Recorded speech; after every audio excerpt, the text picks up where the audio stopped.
All right, everybody, it's layout update time, so let's get started. So I've been working on the Connecticut steel area, and one of the areas that I was focusing on is the ramp here. And before I made the last video, I noticed that the ramp was a little too steep, and then one of my viewers actually pointed it out too. So what I decided to do was adjust this ramp. I adjusted the angle of it just so it wasn't so steep. And then in addition to that, I cut in about 1.5 inches into this block so I can set this ramp back a little bit more so the scene looks a little bit more realistic if a machine is coming down and it has a little more room to turn. So after I sanded this, I needed to sand this piece as well, so these two sections were pretty much even. Now I still have to add a bunch of scenic material obviously on this, and once I do that, I'll be able to blend all this in really nicely. So I'll end up using some type of roadway material on there, whether it's going to be a dirt road, a cement road, or asphalt road. I haven't decided yet, so but there will be some type of roadway there. In addition to that, I'm going to be putting in a seawall here, and then there'll be another type of seawall here. So there will definitely be a lot of variety in this section. So after I adjusted this ramp, I went and I adjusted this, or I made this ramp here for the service road. Now, keep in mind that this service road is what it is. It's just a service road, so it doesn't have to be anything crazy or large. So it's only going to accommodate one lane of traffic, and it's going to serve the rest of the industries that are on the harbor area. So what I did also is, in addition to this, I've been planning out this section here, and what I'm going to do here is I'm going to put in Connecticut steel building, but this is going to be like one of the original sections, so it's going to be a little bit more weathered than the rest of them. And in addition to that building, I'm going to add 2 others. So it's going to be a 3-building industry here. Now, just to try to paint the picture, there is going to be a lower level to the building.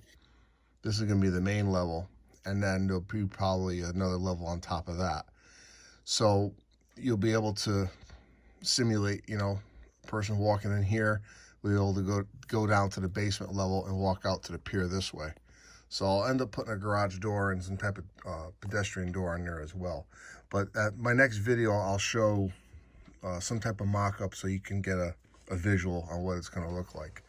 In addition to that, there's going to be 2 other buildings, and I'm going to angle them to the curvature of the track, so it's going to be more appeasing to the eye.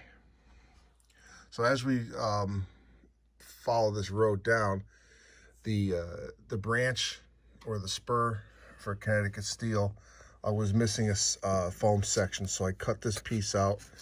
I fitted it in, and then obviously I'm going to have to paint it and then put the scenic material on it as well. So that's done.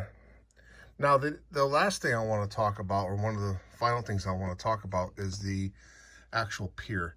And I decided to cut the pier off and put in, or cut this landform out and put a pier in. Now, the pier is going to be a regular pier, but what I did is I angled it on one end. So we're going to talk about that in just a second. But after I angled it, I'm trying to get as many angles on this area as possible. And if you notice that there's not too many square things here, everything has some type of angle to it. And I'm just trying to get some variety for this harbor scene and just make it more interesting and appealing. I just don't like things that are square, so I decided to angle everything. Now, after I do this is going to be a separate video for building this pier, and it's going to be scratch built. So I'm going to end up putting Palmer ice here. I'm going to end up putting another building here. But this right here represents a HO scale boat, and it's a little oyster boat, and I'll show you what it's going to look like. These are available from Foscale models, and they're pretty cool actually. So they come 2 to a pack, but this is what's going to be sitting in that little section there. So I'll end up building a few of these and then having them in the harbor what's nice about it, they're small enough that, you know, no matter what size harbor you have, you know, it's going to work out pretty well. So when I look at this section here, I decided to add another structure. So the structure I'm going to be using is Fenmore coal, and what I'm going to be using is that office building or shack right there. So that's going to be going in on the end of the pier, and then I'm going to angle it. I'm not going to have it straight. I'm going to angle it to this angle here for the pier. So I'll have a nice variety there on that pier. Now, Fenmore Coal also has a coal shack right there. There we go.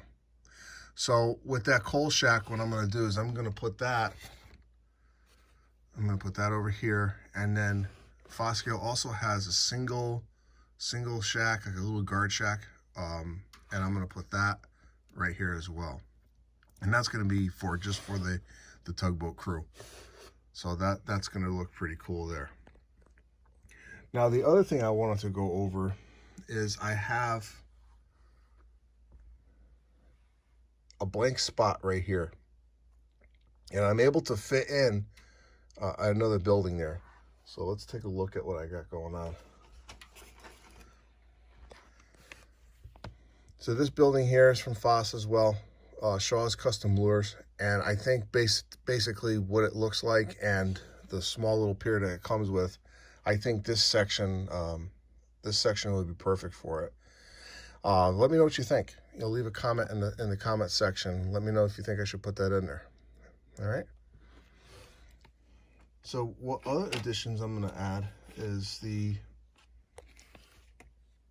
these little barges, these little mini barges.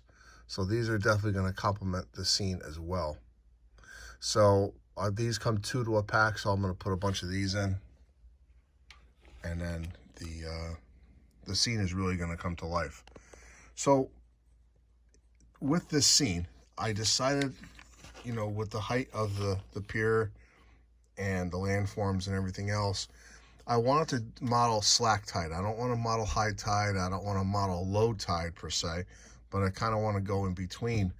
So what I'm going to end up doing is adding possibly some low tide scenes or slack tide scenes here, where I have some of the landforms popping up through the water and maybe some debris and stuff. So I was thinking maybe in this section here, maybe along the back of the seawalls there, or in the back here, because when you're in a marina or a dock scene, when the tide is going out, you're still gonna have boats obviously at the slips, but you're also gonna have some low tide or some ground cover coming through.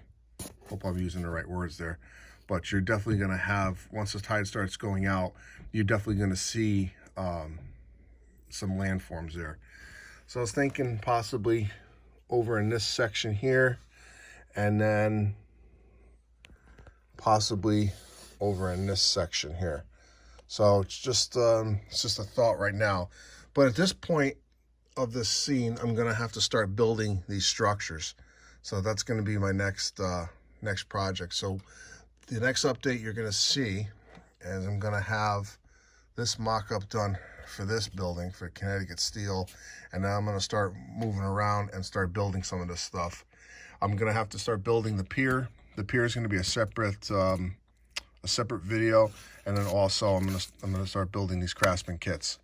So at the next update, I'll show you the mock-up scene, and hopefully I'll have another building done, and then we're going to move on from there. So appreciate you watching this video. If you're not already subscribed, please hit the like button, subscribe to me. And also, at the last video, if you haven't seen the last video, that last video should be right about here. And if you want to click on that video, that will show you bring you to the last update that I had. So thanks again for your support of this channel, and I hope to see you really soon. Thanks for watching this update. Have a great day.